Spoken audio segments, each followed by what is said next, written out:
Now, sisimulan natin yung solution natin by drawing the moment diagram by parts. Now, di ba last time, our moment center was at point B. Now, para maiba naman, let's say, our moment center is at point C. Dito sa free end talaga. Para ma-orient kayo kung ano yung load continuity. Again ha, ito yung location ng point of inflection. So, from positive bending, naging negative yung bending. Again, sa point na to. So now, we will draw the moment diagram by parts about point C. So, extend mo lang yung lines. Ayan. Saka dito rin. Now, notice na if my moment center is at point C, itong 50 kN per meter na distributed load, hindi siya continuous up to point C. So, what we have to do is, we must add a load. Yan, gawin natin siyang continuous. Kailangan na hihinto siya sa point C. So, ito yan. So, yung magnitude nito is just equal to 50 kN per meter. However, since we can change the original loading of the beam, we must add a counteracting load dito sa ilalim. Now, this is acting downward, so our counteracting load must be acting upward. Ayan. Para essentially, magiging 0 lang yung sum nito. So, lahat ng loads natin are already continuous about point C. So, this is also 50 kN per meter. Ayan. So, draw lang tayo ng line. And then, diba, yung moment diagram by parts natin, always aakyat yan sa moment center. And then, it takes the form of a triangle or a spandrel. So, from point A, let's say this is 0. We have AY, 135 kilonewtons. The moment arm going to point C is 6 plus 2. So, 135 times 6 plus 2, magiging 8. So, 1080. So, from this point, this is a concentrated load. So, magiging 1 degree na siya dito sa moment diagram by parts. Again, the value is 1080 kilonewton meter. Ayan. And then, for the distributed load, iti-treat natin to as a whole. Yan. So, ano yung moment na makukos niya about point C? Diba, this will have a resultant of 50 multiplied by the whole distance, 6 plus 2, we have 8. So, 50 times 8, this is 400. And then, our moment arm going to point C, half of 8, this is 4. Now, this is a uniform load, plus 2 sa degree niya, 0 plus 2, magiging spandrel of the second degree. So, from this point, dito kasi nagsisimula yung distributed load. Ayan, draw tayo ng spandrel. So, this is to the second degree. And then, the value of this is the moment caused by this load, the resultant load, going to point C. So, 400 times 4, medyo obvious na yan. This is 1,600 kilonewton meter. Ayan. Now, sir, bakit nasa taas yan and then ito naman nasa ilalim? Again, to simplify this, just look at the rotation. If the load causes the beam to rotate upward, positive area siya.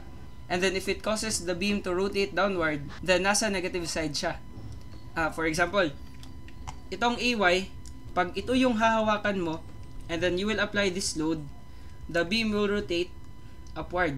Diba? And then, kung ito yung moment center mo, but you will apply this resultant force, yung ikot niya is pa-downward. Ayan. So, meaning, negative area to, and then ito naman, positive area. Na meron pang kulang. Wala pa kasi tayong moment diagram by part para sa BY. Now, diba, itong BY, this causes the beam to rotate upward pag ito yung hawakan mo. So, upward yung rotation, positive yung area. Now, the moment it will cause is 210 multiplied by 2 meters. Yan yung moment arm niya going to point C. Now, since mag-overlap na yung moment diagram by parts natin, let's just extend this and then draw na lang tayo ulit. So, we have another 0 line. Ayan. And then, the 210 kilonewton load is acting at point B. So, dyan tayo magsisimula. And then, this is a concentrated load. So, straight line lang. na 1 degree yung slope. So again, the value of this is 210 multiplied by 2, which is 420 kilonewton meter. Ayan. So again, positive since this causes the beam to rotate upward. Now finally, we have this load, 50 kilonewton per meter, the additional load to counteract what we added. Now gagawin natin dyan, this is upward. So the resultant force is acting upward din. Now the magnitude is 50 multiplied by 2. So this is 100 kilonewtons. And then our moment arm going to point C, this is going to be 1 meter. Ayan. So 100 times 1, 100 lang din. And then that's still a positive area. So we can extend this and then gawa tayo ng bago. Ayan. So another zero line. And then starting here, and then kailangan spandrel yung load. So naka-spandrel siya since again this is positive constant plus 2 sa degree niya, magiging spandrel of the second degree, and then aakyat siya sa moment center natin. Positive area pa rin since this will cause the beam to rotate upward. So yan lang yung considerations mo talaga. Kahit any point pa yung moment center mo. So 100 kilonewton meter. Ayan. Hindi ko pala nasulat yung degree. This is to the first degree, saka ito rin. And then ito naman, this is second degree din. Now sulat ko na lang, this is for AY, this is for the uniform load W, this is for BY, and then ito naman, this is for the counteracting load. So sabihin na lang natin W prime. Ito. W prime. Para malinaw talaga. So gagawin natin next is we have to draw the tangent lines. Sa point A, we can consider point A. Ito kasi yung pinakamagandang reference, yung nasa support talaga. And then another tangent line dito sa point C. So draw natin yan. Ito yung tangent line sa point A. Wait lang, move ko na lang to. Ito yung tangent line sa point A. Let's say TA. And then let's draw another tangent line dito sa point C. So parang ganito yan. Tangent to point C, ito naman, again, tangent to point A. Now, di ba, merong distance from this point going to this particular point. Ayan. Now, yung tawag natin dito, this would be the deviation from saan tayo galing, di ba, sa point C. And then with respect to the tangent at A. So, TC slash A. Yan yung label natin. Na yung problema is, hindi natin yan alam. Ano yung distance na yan? So, to solve this one, we can use ratio and proportion. Now, para maka-form ka ng triangle, na alam mo yung distances, alam mo yung slope, you can consider the two supports kapag simply supported. So, di ba sa point B, alam natin na walang deflection na mangyayari dyan. Ibig sabihin, yung deviation from the tangent at B going to this particular point, solvable yan. So, draw tayo ng line from this point going to the tangent at A. Ayan. Yung tawag natin dito is the deviation from point B with respect to the tangent at A. Point B sa elastic curve going to the tangent at A. Dito ka talaga mag-refer sa point ng elastic curve mo. So notice that this is a triangle. Diba? Yan, this is a triangle similar to this whole triangle. Ayan. So, isosolve natin yan. Now, what we have to do first is to solve the slope. Now, diba sa double integration, yung ginamit natin para sa boundary conditions are the supports. The same lang yan sa area moment method. Gamitin mo yung dalawang supports para maka-establish ka ng slope na known. Known yung value. Now, diba, this is an exaggerated drawing. Essentially, napakaliit ng angle na yan. Kasi yung deflection ng beams, napakaliit yan. So, essentially, the same lang sa discussion natin previously, this angle can be solved. With respect to the horizontal, we can draw a line here. Ayan. And then, masosolve natin yung angle na to by considering the deviation from B with respect to A. So, the slope is just going to be rise over run, and then equal yan to this distance, deviation from B with respect to A, rise, and then divided by run, which is the horizontal distance. So, kapag ito yung vertical distance, the horizontal distance of the triangle is 6 meters. Ito. So, divided by 6, yan na yung magiging slope. And then, don't forget na lahat ng values dito sa moment diagram by parts, naka-divide yan by EI. Essentially, this is over EI, saka ito rin, and so on. Ayan.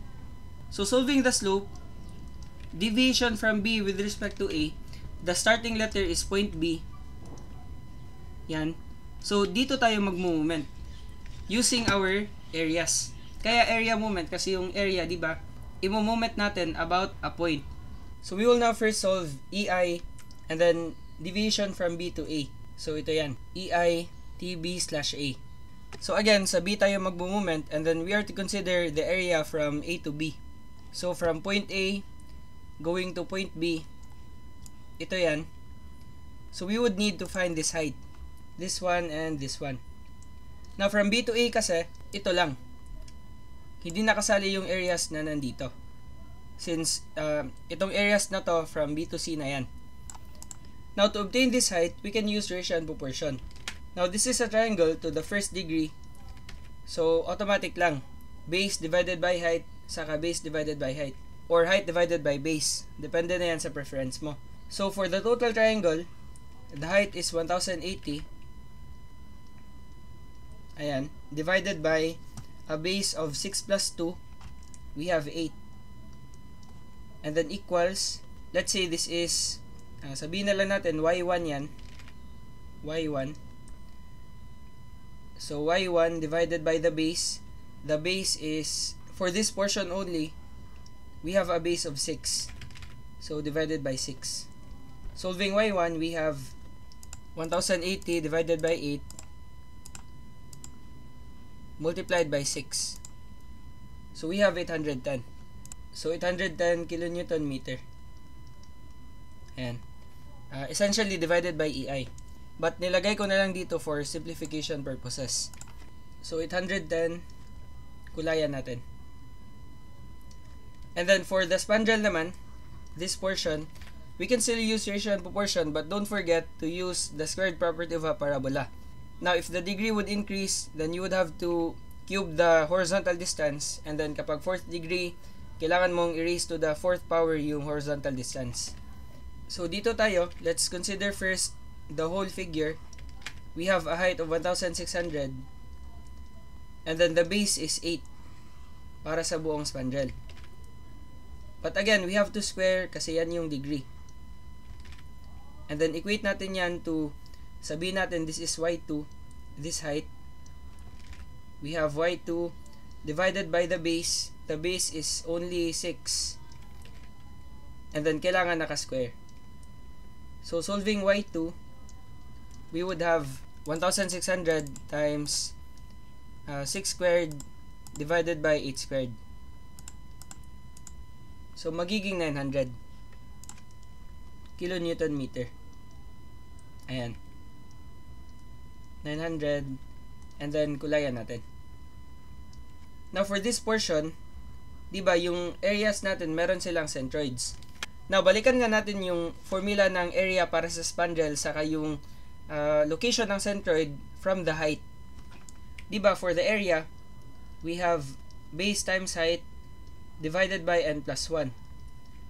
Ito yung length ng base, ito yung height, and then n naman is the degree. And then our barred x, or the location of the centroid from the height of the figure, this is b over n plus 2. So, ito lang yung dapat mong i-memorize talaga. So, let's first look at the triangle. For the triangle, we have a centroid located here. Somewhere dyan. And then this length is, ano yung degree ng triangle, di ba? 1. So, n plus 2, we would have 1 plus 2, magiging 3. So, this is 1/3 of the base, b over n plus 2. So, times the base is 6, this one. I hope agree lang. And then, para sa spandrel naman, to the second degree, andito yung centroid natin, approximately. Ayan. And then, b over n plus 2, going to the height, diba?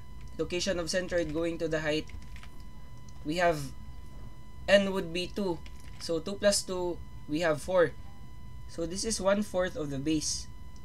1/4, base natin is 6. Ayan.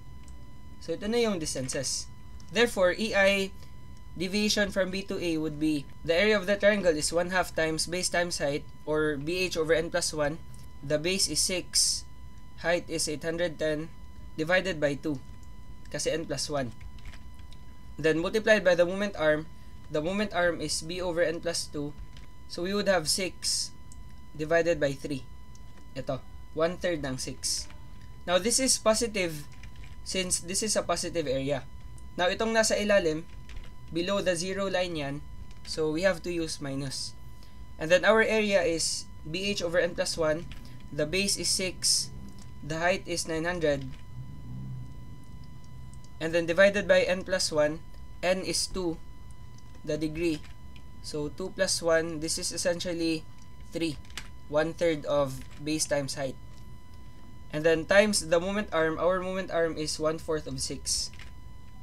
Or 6 over 4 na lang. Ayan. Now, we will analyze the units.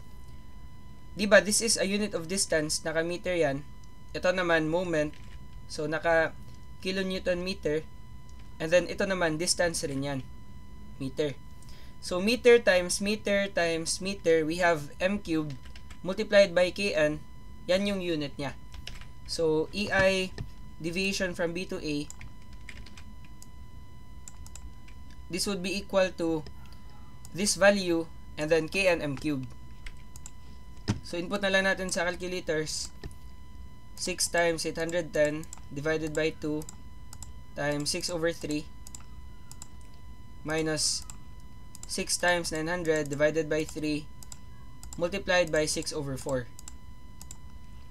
So, magiging 2160. Ayan. Tapos, naka-kn m cubed. And then, yung actual value ng deviation from B to A, i-divide natin by EI yung dalawang sides. So, divide this by EI. Ito na yung sagot.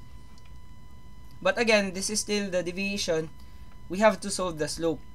So, di ba, itong value ng deviation from B to A, ilagay natin dito. So, we would have 2160 kn m cubed, then divided by 6 meters. Meter yan, so magka-cancel yung isang meter dito. So, m squared na lang. And then, wala na to. So, the slope is, this is essentially slope AB. So, slope AB equals 2160 divided by 6. This would give us 360. And then, kn m squared divided by EI. Ayan. Wait lang. Divide na lang natin by EI para accurate talaga. Ayan. Knowing the slope, we can now use ratio and proportion para sa buong triangle. Now, the slope is this value. Kopyahin na lang natin. Ayan. So, by ratio and proportion, we would have the slope is equal to rise over run. Ayan. So, the rise for the whole triangle, this would be the deviation from C to A plus the deflection at C. Now, the deviation from C to A is measured from the point on the elastic curve going to the tangent at A. Ito yung gusto natin. Yan. The deflection kasi is measured from the original point along the beam going to the point sa elastic curve. So, essentially, our height is this value plus this one. And then our horizontal distance is 8. Itong buong distance na yan.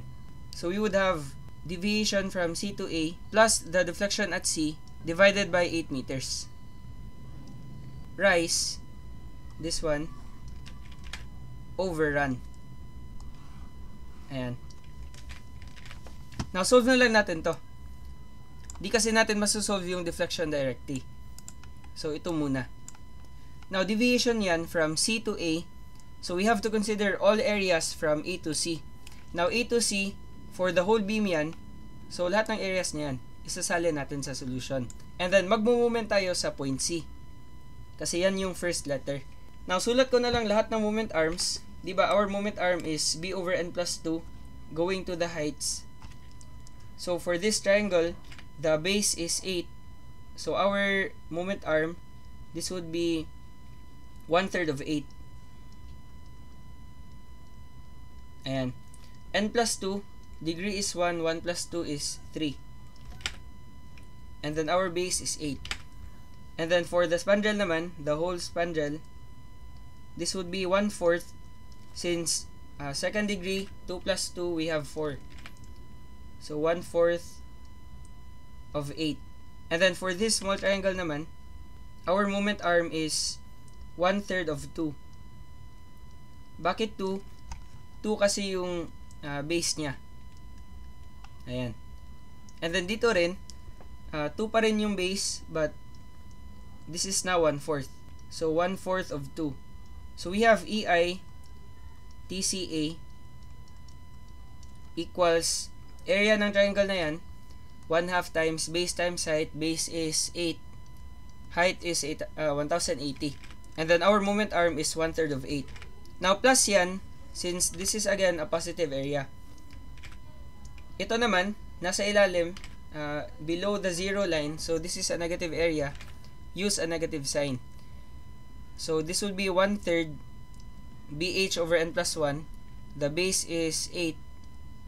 The height is 1,600. Ayan. And then our moment arm is 1/4 of 8. Now, pwede mo yung isulat as 2. But, mas prefer ko na ito yung orientation ng solution since machi-check ko kung ano yung difference ng dalawang denominators. So, 3 saka 4, difference is 1. So, tama yung moment arm, tama rin yung formula para sa area. But again, nakadepende pa rin sa preference mo. Now, ito naman, for the small triangle, this is a positive area. Lahat ng areas na yan, above the zero line. So, plus pa rin. Plus 1/2 times, the base is 2, the height is 420, and then our moment arm is 2/3. Or, 1/3 of 2 na lang. Ayan. Then, plus ulit, 1/3, since second degree yan, the base is 2, the height is 100, and then our moment arm is 1/4 of 2. Now, input mo na lang yan sa calculator. Ibibigay niya is 3,300. So, the deviation from C to A, this is 3300 kNm cubed. And then, divide mo na lang by EI yung dalawang sides. Ayan. Ito na yung value niya. So, kopyahin na lang natin to. And then, ipapalit natin sa value nito. Now, dito na lang. Ayan. So, this is 3,300. So, yung meter dyan, pwede mong i-multiply sa kabilang side. This is now effectively kNm cubed. And then, yan na yung magiging unit ng deflection at C. So, the deflection at C, you can use shift solve. We have 360 equals 3,300 plus the deflection at C divided by 8. Ayan. So, negative 420. This is kNm cubed divided by EI. Ayan. So, kung i-check mo, the same lang yung magnitude niya sa previous na na-solve natin. Diba ito man yun? Papakita ko Ito yung first example natin, and then the deflection at the free end is 420 kNm cubed, but it actually deflected upward. Yan. Now, sir, diba negative yung nakuha natin? Yan, yung nakuha nating sagot is negative 420. So, ano yung implication niya? Is it downward or upward? Check mo first yung assumption mo. Now, sa elastic curve natin dyan, we assumed na yung deflection at point C is downward. Diba? However, negative yung naging sagot. Meaning, mali yung assumption natin. Therefore pala, instead of moving downward as assumed, the deflection is actually upward. So, ito pala yung tamang elastic curve. Bale, ito yung assumption natin sa drawing, but the actual elastic curve is dapat paganyan yung deflection niya. Yan. So, di ba, ito yung point of inflection, naka-sad face pa rin yan. But instead of going down, nag-move up pala siya. Ito yung actual talaga. So, basically, kahit mali yung assumption mo sa elastic curve, makukuha mo pa rin yung tamang sagot by taking into account the signs. So, yan yung key takeaway sa video na to. So, lagyan na lang natin ng direction. The deflection is upward. So, again wag mong i-confuse yung sign. Although negative yan, hindi meaning downward yung deflection. It just means mali yung assumption mo sa drawing mo sa elastic curve. Now, by using the previous moment diagram by parts, meron akong solution para dyan. Ito. Yan essentially yung mangyayari kapag yung moment center natin is about point B, which is easier. So, screenshot nyo na lang and then try it yourself. Sige, so, yun lang naman. Salamat sa pakikinig.